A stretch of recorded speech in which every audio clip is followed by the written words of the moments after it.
Hello and welcome to Do It Yourself channel. Today I will show you where to find the option how to allow calendar app to show banner notifications and how to prevent it in Realme 14 Pro phone.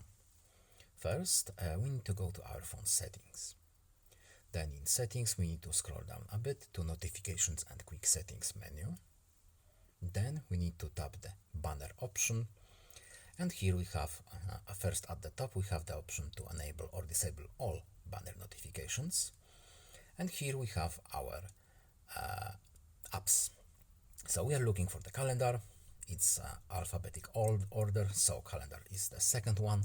And we can enable or disable banners for the calendar app using this switch right here. It's pretty simple on or off switch. And that's all. I hope this video was helpful to you. Please leave a like and subscribe. Have a nice day and see you in the next video. Goodbye.